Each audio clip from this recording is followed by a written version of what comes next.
Have you heard about this personal and professional podcast? Coaching in Session with your host, Michael Rearden.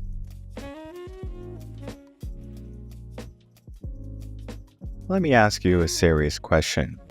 Can you spot the good people in your life? Maybe, maybe not. If you could spot all the good people in the world, would you allow them to be in your circle?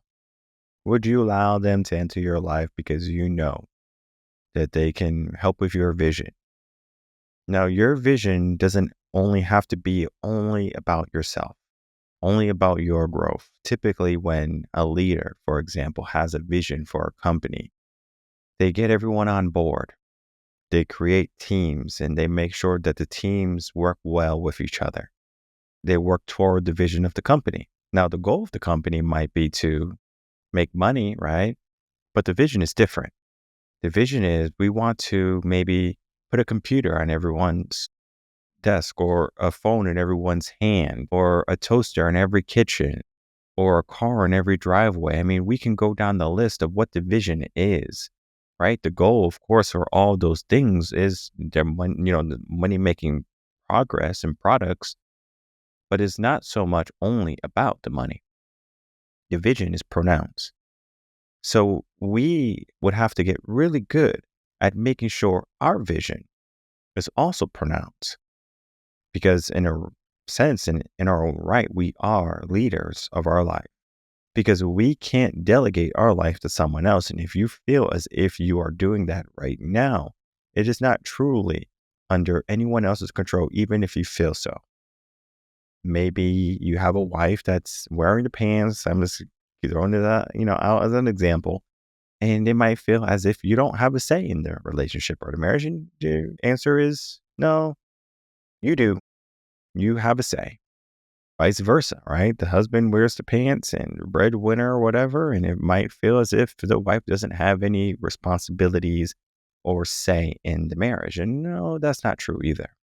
I know we can go down what feminism is and basically how she has to be dependent on a man and she has no rights. And I mean, this is all like the mind being negative, because in a healthy relationship, probably the last thing you're thinking about trying to take control of someone and try to steer them down the wrong path or try to take advantage of them. No, that is not what it is. Typically, when you are getting into marriage, family is so powerful, so strong.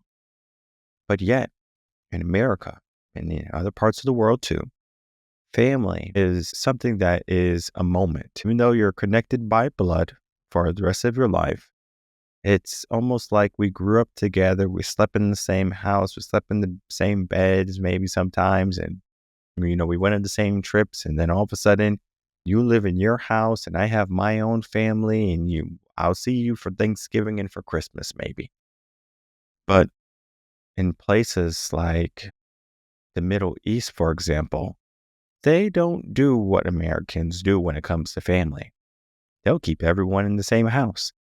They'll buy one Ferrari and everyone has a Ferrari now, right? Everyone shares the Ferrari versus everyone has this individualistic type of mindset. All my assets are separated from my family. And it could be a good thing because maybe someone is not doing the right thing with finances. And I'm not saying that you should give your brother, your sister, your aunt, your uncle, your mom, your dad, all your finances, things like that, because it could be a problem.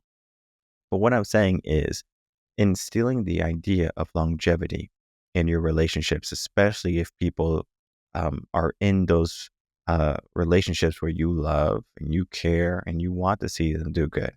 Right? Typically, it's easy for family to say, I want to see my sister or my brother or my mom or my dad or my son or my daughter or my uncle, my cousins, whoever do good. It's easy to say that. But when we start to put an outside stimulus, now we're getting into the competition aspect of I feel like I'm competing against this family or this company or this individual. And so now those individuals, even though they're competition, they're rivals, but maybe rivals can be even transitioned into another word. They're my enemy. They're a person that I need to defeat. I need to beat. I want to be number one. So now we get into this aspect of, can you spot the good people, the good people who want to share your vision, right? And I'm not talking about just managing people to be a part of your company and then you kind of use and abuse them for 65 years and then send them on their way.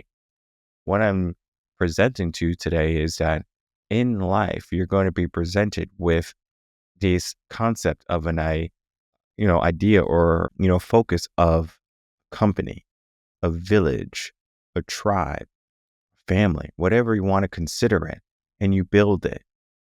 I think of like movies, like you don't have to like the movies or anything that I'm going to say, right? But like Fast and Furious, they don't call their ideas friends, like all the race cars and stuff like that. Like, this is my friend, this is my associate, we ride together. No, they're family. This is my family. You don't mess with my family, right? And that's why I think people love that movie. Of course, they might like the cars too, but they like the idea of the family aspect of look at this family and look at them struggling and look at them winning together. Oftentimes when it comes to family, it's like we go out, we create our own, and that's that. And it's always this repeating cycle of let me find someone new, right? Let me find someone else to hire. There's companies that have finally figured this out. It's more work to keep hiring people than it is to find the right people. So what if we just found the right people for our life? And I'm not only talking about business people or that are entrepreneurs and stuff like that. I'm talking about in your life too. There's no need for a divorce because you found the right person. There's no need for, lost friendships because you already did the work to make sure that this is a friend for life. I mean, this is a sister for life, a brother for life, a ride or die person for life. What is that for you? I think of, how many people do you truly need in your life? And you don't need many. You need maybe 2 to 5 people, right? And I think people think they need an army. You can build an army. I'm not saying you can't. But at some point, who is going to be in charge, right? You're still the leader, but you have to give that vision to other people and you delegate the task. So everyone else becomes a leader in their own right. There's this idea of classes in schools in Asia, for example, right? Where even though you're in this class, you might be in class 1, 2, or like 1, 1, where you're in your first year and you're in class 1. Now, in those classes, there's representatives that represent the class. Now, those representatives don't necessarily have to be the leaders of the class. They are just kind of going out and they're saying, these are the wishes of the class, right? The vision of the class, if we would, because there's going to be a president of the school, student body, etc. And the president is going to be the beacon, the leader, right? Typically someone with high grades, a model student, right? The teachers can say, this is a good role model for the students to see. And some students are going to fawn over them. Some might say, you know what? This is the person I want to aspire to become or be. There's a good influence when it comes to leadership in school because we're promoting leaders that are peers. Versus in schools today, we don't necessarily have that system. We might have a student of the month. We might have class reps, or we might have rotating jobs where someone does something. But there's not necessarily someone who is a leader until high school, where now we're focusing on leadership at a time when we should have already mastered leadership. Because now we have all of these young minds who are in middle school running around with their hormones going crazy, picking the wrong friends. They don't know how to choose. They don't know how to be leaders. But what if we gave leadership at a young age? What if we told people that you can be leaders today at any age? It doesn't matter if you're in kindergarten. It doesn't matter if you're in 5th grade. You can be a leader today. But you have to have a keen eye on who you want to entrust things to. Now, this is not to say that you are going to find all the bad eggs and all the rotten apples, and you're going to say that you are a rotten apple and I'm not going to trust anything to you. You are a delinquent and I'm not going to give anything to you. And then that person grows up thinking, oh, no one wants me. Like I'm not fit for leadership. I'm not fit to do things with everyone. And so that person grows up in solidarity.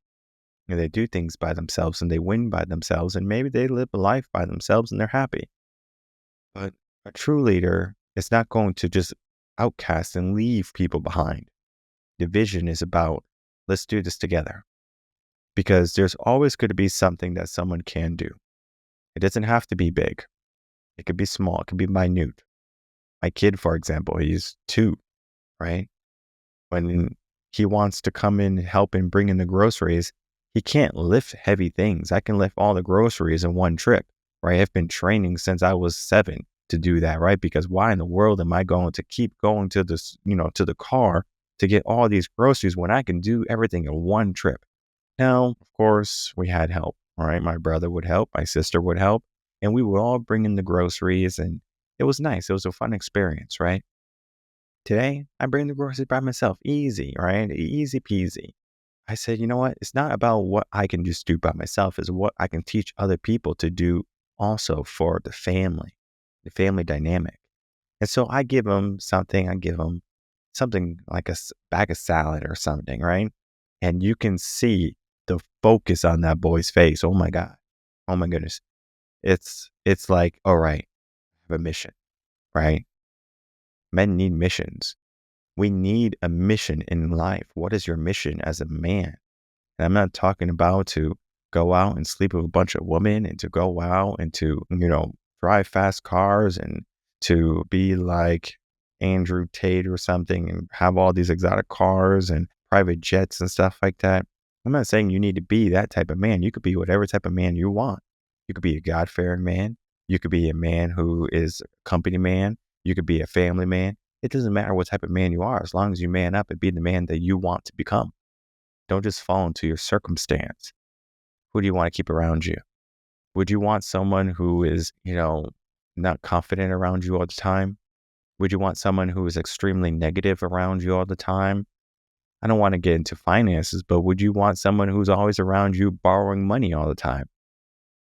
Probably not. Probably none of those things. You want someone who has their life together. And it's not your job or obligation to make sure that their life is together.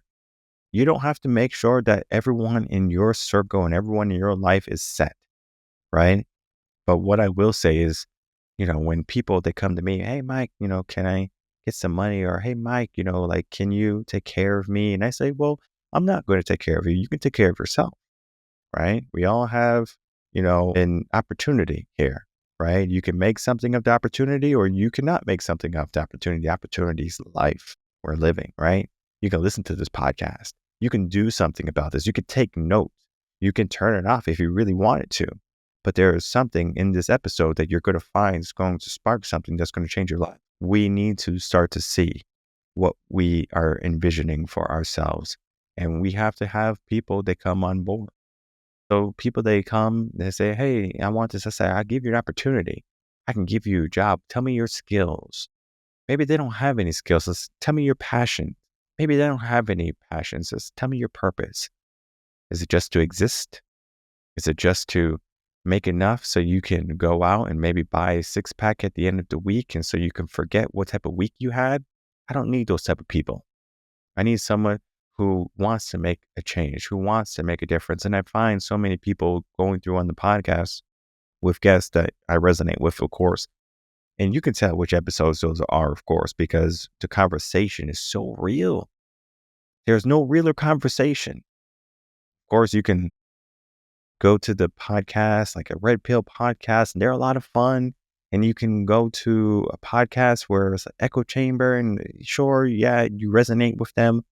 But when you come to a podcast like Coaching in Session, I mean, Jesus, you get a wide breadth of people who come on from different walks of life, men and women alike, different orientations, different colors, different cultures, different societies, different countries, maybe different worlds in a sense. Because the world that I grew up in, maybe the ghetto, right? It's a different world there. How you move and how you act and how you speak is very different than if you were in a wealthy neighborhood. Very different. And I like to think of like growing up in the hood as you learn how to walk in a room full of snakes. Not saying that the people on the blocks are snakes, but they can be dangerous in a sense. So you learn how to navigate. You learn how to speak. You learn how to operate, how to act. And it's not in a sense of fear. It's in a sense of understanding your environment. So you know your environment, right? Maybe you know your partner. You know what they like, what they don't like. You're not going to just keep on doing things that they don't like because then they're going to be upset, right? Then there's going to be some type of disconnection. Then there's not going to be harmony. So there's communication. There's this idea of being open and understanding. And all of this is there to say, can you spot that? Can you see that? Because it's easy to say, hey, I want good things and I want this and I want that, but can you spot it? Can you identify? Can you chase it? Can you be consistent on that chase? Because anyone can say, oh, look at this nice thing in life. It doesn't matter what it is. It could be money. It could be cars. It could be a house. It could be a person, a woman, a guy or something. And you chase them, right? You chase it. But then somewhere down the line, you're like, you know what? This is not me anymore. I'm done with this. Life is not just a temporary, swing of emotions and moments every day. Yes, we have to navigate swings of emotions and we have to navigate obstacles and challenges that we have to face every day. But it doesn't mean that our values are going to change day to day. It doesn't mean that our life is going to have a dynamic shift unless something tragic happens in it. Even if something tragic happens in it, what do we do to recover? What do we do to get back? And the people that you surround yourself with, guess what? That village, that tribe, that family, whoever, they are going to be vying for your victory too. They're not going to just allow you to get eaten by the wolves. Think of how wolves act in general, right? They have the people that need the most protection in the middle, right? The people who are older in the front, so they are keeping or they're setting the pace for the pack. And then you have the people who are the strongest in the back, right? It's not so much that the leaders are always leading, right? The alpha dog, the alpha male is in the back watching everything, making sure nothing happens without his consent. Of course, there's people in the front that are powerful and strong that can handle things until he gets there. There's people in the middle that can protect if something happens, if they get flanked. They're well prepared for whatever comes their way. But in life, we kind of just say, you know what, let's just kind of move through and hope things fall into place. And having conversations. When's the last time as a family you sat and ate dinner and had a conversation? Just talked about what was going on, what was on your mind. And there's no wonder why people are so disconnected when they leave their house, right? You're 18, get out of my house. I don't want to pay your bills anymore. I don't want you to eat my food anymore. Heck, if my kids want to stay with me for as long as they want to stay with me, they can stay with me as long as they want to stay with me. Because I'm not here to kick them out at a certain age. I'm not here to say, hey, you had enough of my pockets or my money or my financial assistance. No, my assistance is ongoing. Even when I'm dead and gone, it's still going to be there. Because the support that I'm giving them, the vision that I have for the family is one that's not only my lifetime, but generations to come. The vision that I'm giving myself for the world is very different than many people give to themselves in a day. Many people are just, I'm going to survive today. Many people are just, I'm just going to go to work today. Many people are just, I'm going to eat something fast today. But they're not doing the work. Be methodical about creating teams, about creating systems, about creating change. And the change can happen at any time in your life. And I always tell people, it's like, when do you want that change? Do you want it when you are on the brink of ruin, or do you want it when you are literally on the cusp of something good and great? I hope you want it right now, not when things get rough. And I know people, they listen to the podcast, they listen to the show, and they're like, I'm still okay. And well, why are you not great?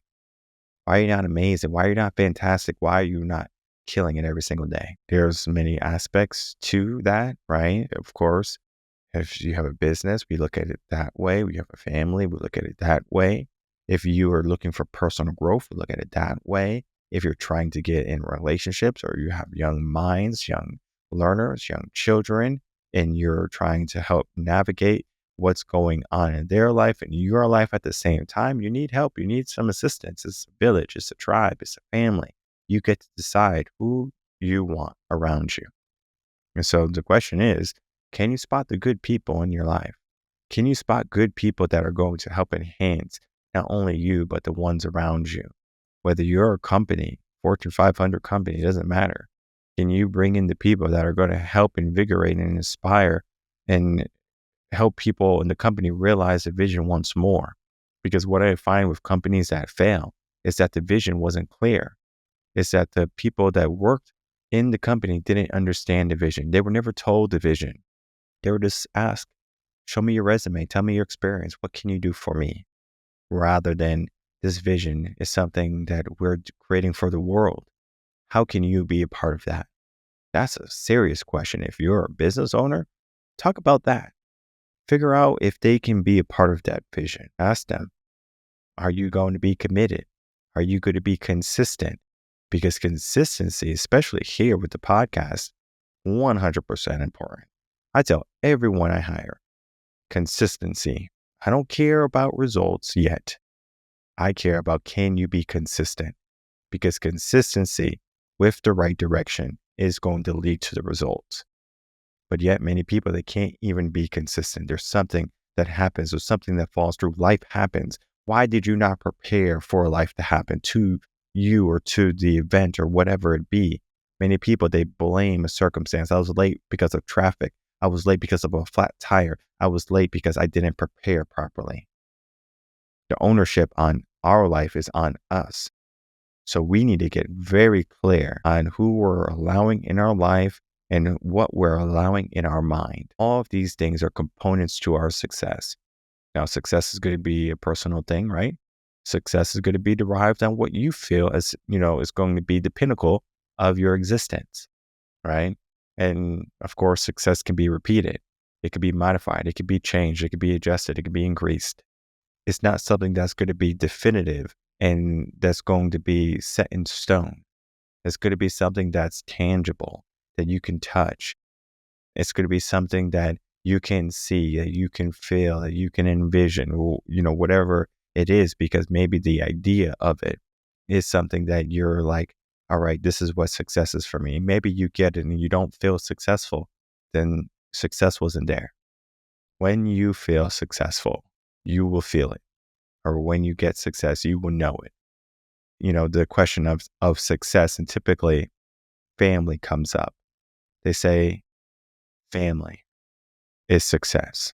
When your kids want to come hang out with you on a Saturday, or they want to come hang out with you every holiday, or they want to come hang out with you every other week, or whatever it be, that is success, they say.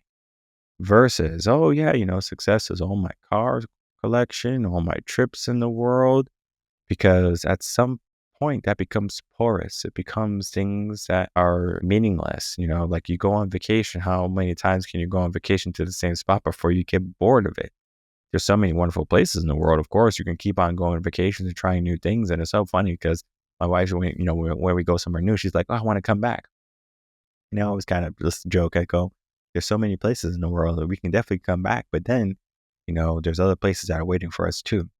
So she's like, oh, yeah, of course. So we always know our favorites, right? And we always go to places like impromptu places that we love. So we love Vegas. We go to Vegas for a couple of days. If we love Mexico, we go to Mexico a couple of days, right? Impromptu stuff. But big trips, right, are typically something new. 1 week, 2 weeks at a time. If we go to Europe, wherever we go, right? It's something that was planned, right? It's something that is a goal of ours, right? We can say that the trip was a success because we planned for it, right? We haven't had any unsuccessful trips. Yeah, we missed a flight here or there, but that's part of life. It's part of the journey. But typically those trips are some of the most enjoyable, the most fun, right? Because it's the hiccups sometimes that makes you pay attention. It's not the good things in life. Because you can look at all the good things, all the good people in your life, and you take them for granted. You take for granted the moments of opportunity you have today to make change in your life. But when something bad happens, when you have a trauma, you're calling me, you're trying to get a consultation, you're trying to say, hey, how can I change my life? I'm afraid I'm going to lose my job. I'm afraid I'm going to lose my relationship. Well, what were you doing in the first place to make sure that this didn't happen? Nothing. So many people, they are just surrounding themselves with this idea that things are always going to be there. The people that were once there were always going to be there. The people that cared are always going to care, versus understanding that people can work in teams. People can work in a model where if you give them what they need to succeed, they will succeed. But if you give them nothing, they're going to take nothing, and they're going to do nothing. And then you're going to expect nothing. And then you're going to wonder why they're even around. And we shouldn't get to that point. We should be sure that we understand fully that the people around us have some level of purpose. I understand they might get on your nerves sometimes, especially family members. Can't tell you how many times I get into arguments with maybe my sister or something like that, or maybe a family member or a friend or something like that. We have a disagreement. Now, there's a difference between when you rise and they rise versus you rise and they stay stagnant. All right, there's a big difference. And then I want to be very clear that it is not your duty or your obligation to make sure people rise when you rise. If people don't want to keep up with the pace that you say is going to be set at the beginning of the hike, then that is on them for giving up. It is on them for them to take the shortcut out. And I remember I had a relationship early on, and she wanted marriage, she wanted kids, right? She was a good girl, right? Wife material. And one day she went hiking, and I said, okay, she was telling me how she went hiking, and then she made it halfway, and she didn't make it to the top like everyone else, or there's a group of people that stayed at the middle part. And I remember me asking her, and she got combative. And I said, oh, wow, this is interesting, right? Like, why are you getting combative about not making it to the top?